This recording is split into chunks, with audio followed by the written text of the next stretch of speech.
네, 박범계 의원입니다. 옆에는 김상조 교수님이십니다.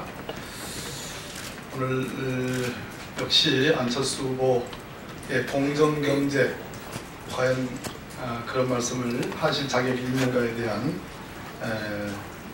지적을 드리려 이 자리에 섰습니다. 구체적인 내용은 잠시 뒤에 백브리핑을 통해서 김상조 교수님이 혹시 질문이 계시면 Q&A를 통해서 설명을 드리도록 하겠습니다. 안철수 후보는 공정경제를 말할 자격이 없습니다. 안철수의 꼼수 지분 강화, 삼성의 편법 증여와 무엇이 다릅니까? 어제 본 의원은 거짓 해명, 부실 해명으로 일관하는 안철수 후보가 포스코 이사의 의장으로 있을 때 포스코 성진지오텍 특혜 인수라는 불공정의 주역이 아니었는지 물었습니다. 오늘은 재벌의 총수 일가가 편불법으로 지분을 증여하고 사유화하는 행태와 유사한 수법으로 주식회사인 안랩의 지분을 강화해 막대한 평가이익을 얻은 안 후보가 공정경제를 주장할 자격이 있는지 다시 한번 묻고자 합니다. 국회의원 재산신고로 공개된 1196억 원의 막대한 재산 가운데 약 90% 1075억 원을 차지하는 것이 안랩 주식 그 이야기입니다. 안 후보가 보유한 안랩 주식의 상당 부분은 1999년 10월 12일에 발행, 여러 주주가 있었는데 그 주주 중 유일하게 안철수 주주에게만 발행됐습니다. 그때 발행된 신주 인수권부 사채, 즉 BW를 합니다. 그 사채의 신주 인수권을 2000년 10월 13일에 행사해서 취득한 것입니다. 당시 부인 김미경 교수는 안랩의 이사였고 동생 안상욱 씨는 감사였습니다. 이들은 안랩이 코스닥에 상장하기 6개월 전인 2001년 3월 16일 자리에서 물러났습니다. 신주 인수권부 사채, 대한민국 국민이라면 누구나 이재용 부회장의 삼성 SDS BW를 떠올릴 것입니다. 삼성 SDS BW 건은 이건희 회장의 배임죄 유죄 판결이 확정되었습니다. 삼성 SDS BW는 1999년 2월, 안랩의 BW는 1999년 10월에 발행됩니다. 그 당시에는 삼성 SDS나 안랩뿐만 아니라 두산, 효성, 동양 등의 재벌 대기업을 포함한 수많은 기업들이 BW를 발행했고 그중 많은 케이스에서 문제가 발견되어 상당수가 법률적 제재를 받거나 또는 자진해서 BW의 신주 인수권을 소각하기도 했습니다. 안철수 후보가 인수한 안랩의 BW라고 해서 아무런 문제가 없다고 장담할 수 없는 정황입니다. 안랩의 BW는 크게 두 가지 측면에서 문제가 있는 것으로 보입니다. 첫째, 헐값 발행 아닌가 하는 점입니다. 삼성 SDS BW는 장외에서 5만원이 넘는 가격으로 거래되었는데 이재용 부회장은 그걸 단돈 7,180원으로 인수해서 문제가 되었습니다.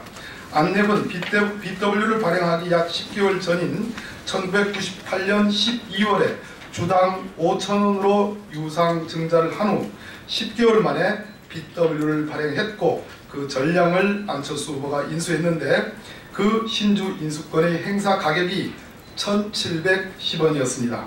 10개월 전 유상 증자 가격의 3분의 1에 불과한 가격입니다. 주식수가 늘어났으니까 주가가 희석되는 것을 감안해야 하지만 그걸 감안해도 헐값 발행의 의혹은 여전히 남습니다. 둘째, BW 발행의 목적입니다. 안랩의 BW는 만기 20년짜리입니다. 발행 총액은 총 25억 원인데 만기 20년의 장기 채권이다 보니 할인폭이 커서 실제 회사에 유입된 금액은 3억 4천만 원 정도에 불과합니다. 3억 4천만 원을 넣어서 결국은 현재 재산 저희들이 계산한 1,075억 원으로 커진 거 아니냐라는 의문입니다. 겨우 3억 4천만 원의 자금을 조달하기 위해 기존 발행 주식 총수의 38.5%에 이르는 대량의 신주를 발행한 것이고 그 결과 안철수 후보를 제외한 나머지 주주들의 지분율은 대폭 희석되었습니다. 이게 상식에 부합합니까? 더구나 안내 BW의 신주 인수권은 발행일로부터 1년이 지나면 행사할 수 있도록 되어 있었는데 실제로 안철수 후보는 1년이 지나자마자 바로 신주 인수권을 행사했습니다. 그뿐만 아니라 그 며칠 후에 안내본 안철수 후보가 보유한 사채권도 조기 상환해 버렸습니다. 이것은 애초부터 자금 조달 목적으로 BW를 발행하는 것이 아니라는 의미로 해석됩니다. 자금 조달 목적이 중요한 포인트입니다. 지배주주인 안철수 후보의 지분율 BW 발행 전 39%였습니다.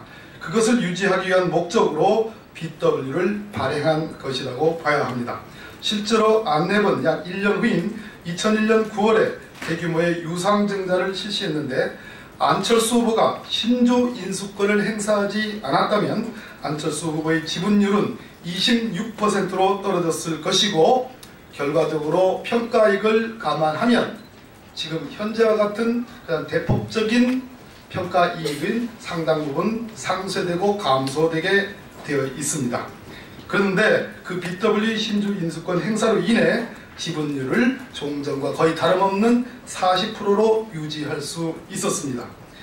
우리 법원은 신주 인수권부 사채 발행의 경우 구상법 개정 전 상법에 의하더라도 신주 발행 무효의소에 관한 상법 제429조가 유추 적용된다고 보았습니다. 그렇기 때문에 삼성 SDS BW의 경우에 유죄 확정 판결이 난 한 기저이기도 합니다.